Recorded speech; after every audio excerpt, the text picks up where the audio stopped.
Getting a loan to buy a home? Stop. I don't know if anybody told you, but there are rules. I have given you the 5 things you must never do once you're pre-approved for a mortgage. But wait, there's more. I'm back with 5 more things you should never do when seeking financing to buy a house. Job history, credit history, debt, it all matters when you're trying to buy a house. And what you don't know can hurt you. When you get pre-approved for a loan, the lender has taken a financial snapshot of your life, your job, your credit, your debt, your monthly expenses. Once you are pre-approved, it is your job to keep that financial snapshot the same all the way to closing. Don't quit working, don't open or close credit cards.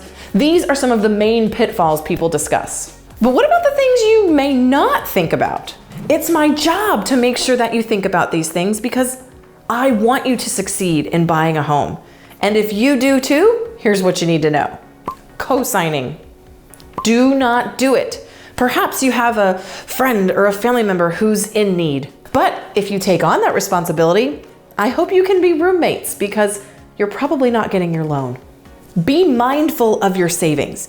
Do not drain your savings before closing. If you were pre-approved for this loan with, say, $40,000 in savings, when the lender asks to see your final bank statement right before closing, and they will, they better see the same amount, if not more, in savings. If that money suddenly disappeared, that's a huge red flag to a lender because it changes the financial snapshot they had previously.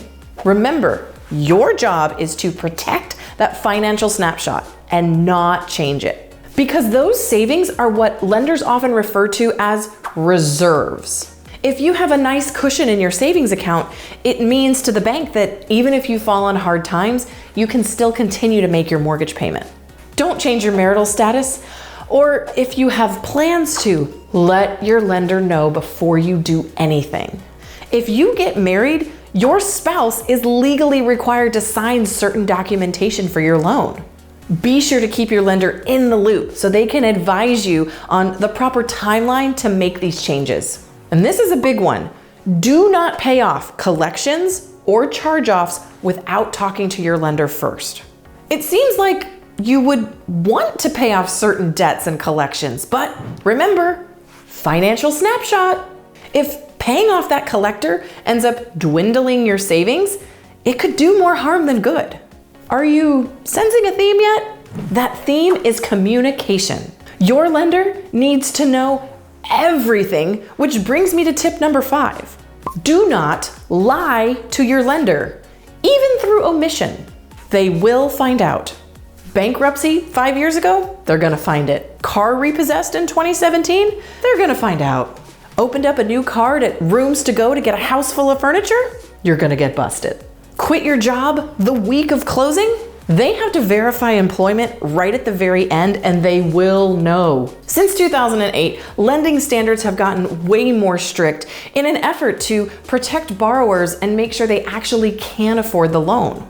While it can seem intrusive, it really is for the good of the buyer and the overall economy.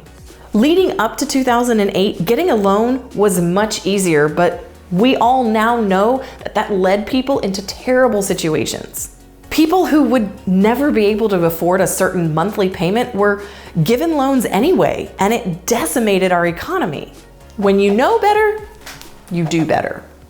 So let's do better. I hope these 5 additional tips have helped brought you some clarity to make sure that you get your keys at the end of the day. And if you missed the first 5, I have the best story that's gonna keep you in line when seeking financing. I'm Lindsey Johnson, your resource for all things real estate. See you next time.